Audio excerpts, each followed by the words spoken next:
이젠 걷잡을 수 없는 더 큰 죄악이 흘러나오겠죠. 맞죠?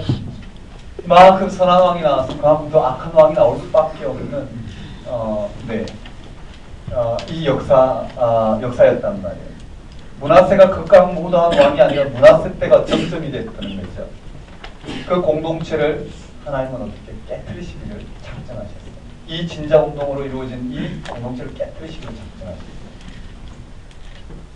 우리 두 번째 문제는 뭐냐면요. 왜 요시아의 그런 율법의 순종에도 불구하고 요시아를 죽게 하고 그 후손들로 말하면 그 다음 대에 나라를 멸망시켰을까? 그럼 요시아가 율법을 율법을 지킨 그 보상은 다 어디에 갔을까? 우리가 왜 멸망할 것 같으면 왜 율법을 지켜야 될까? 율법을 지켜도 멸망할 것 같으면 왜 율법을 지켜야 될까? 여기에서 참된 신앙이 나와요. 뭐요? 보상을 기대하지 않는.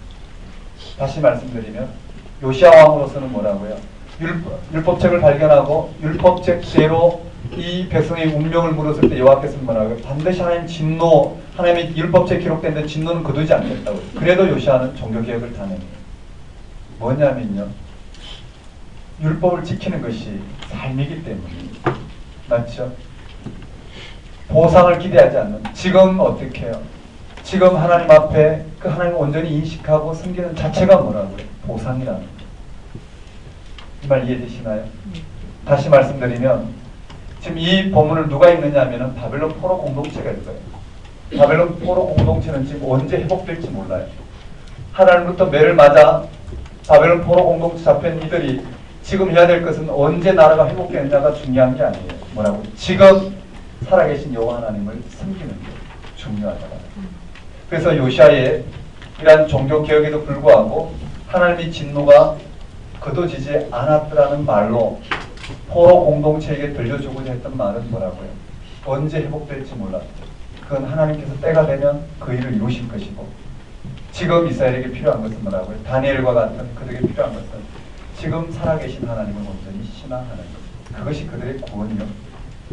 그들이 바벨론 포로 공동체에 살 수 있는 최고의 하나님 앞에 선 삶의 자리라는 것을 들려주고 있다. 어쨌든요. 이렇게 해서 요시아 이후에 세 아들이 등장해요. 한번 따라해볼까요? 여호아스. 요시아 이후에 이제 요시아 이후에는 누가 등장하냐면요. 이렇게 한번 따라해볼까요? 여호아스가 등장하고요. 그 다음에 한번 따라해볼까요? 여호야김 이후에 누가 등장하냐면은 한번 따라해볼까요? 여호야긴. 그 다음에 누가 등장하냐면 시드기야가 등장해요. 요건 세 형제고 요는 그 아들이에요. 이해되시죠? 여호아스, 여호야김, 여호야긴, 시드기야로 왕을 연결돼요. 그게 어디까지냐면 24장에서 25장까지입니다. 25장에 드디어 바벨론으로 포로로 잡혀가는 거예요. 이게 열왕기 상하에서 말하고자 하는 의도라는 걸 좀 더 들려드리고요. 나머지 구체적인 상황은 여러분들이 교재에 정리된 대로 하나씩 따라가면서 필기하고 정리하고 외워나가시면 됩니다. 되셨습니까? 머리 아프지 않으시죠? 그런 분들은 이제 처음 들으신 분들이구나. 자기 손으로 한번 정리해보면 간단해요. 맞죠? 정리하신 분들은 내용이 충분히 감동이 됩니다. 한번 따라해볼까요? 통일왕국, 분열왕국, 남유다 잔전기.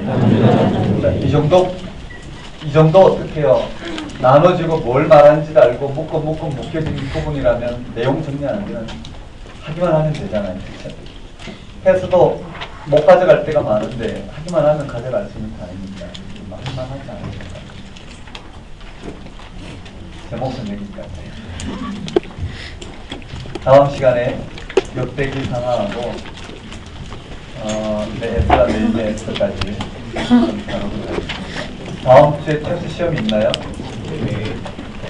아직까지 보시는 분 앞에 아직 한번 텍스 시험 다음 주에 텍스 시험 보기 때문에 오후 수업 못 하실 분 한번 들어보시겠어요? 네. 네. 최대한 오전 강의 안으로 다 엽대기 상황, 그 다음에 오전 강의 안에 다 한번 마쳐보도록 하겠습니다. 다음 주는요 오전 강의만 하도록 그렇게 하겠습니다. 도움전자는 식당에다가 다음 주는 오전 강의로 엽대기 상황에 들어가는 의미를 해보겠습니다. 이렇게 강의한 것 여러분 읽으시면서 하나씩 정리하시면 좋겠습니다.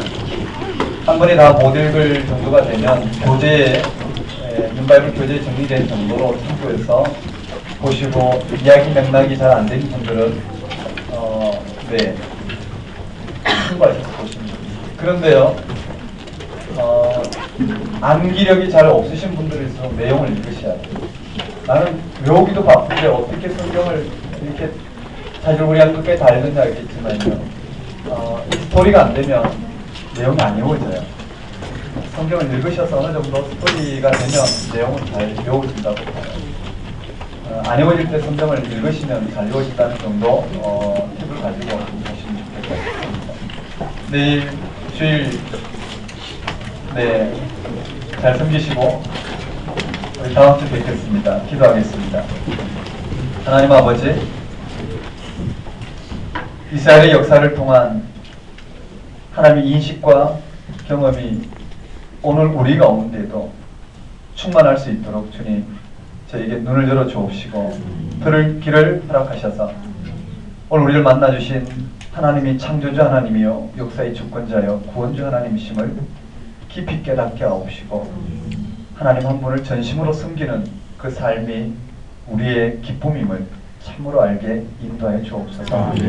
윤바이블 스터디 가운데 함께하여 주옵시고 이런 시간을 통한 하나님을 인식하고 경험하는 놀라운 하나님의 은혜가 있도록 주님 인도하여 주옵소서. 예수님 이름으로 기도드리옵나이다.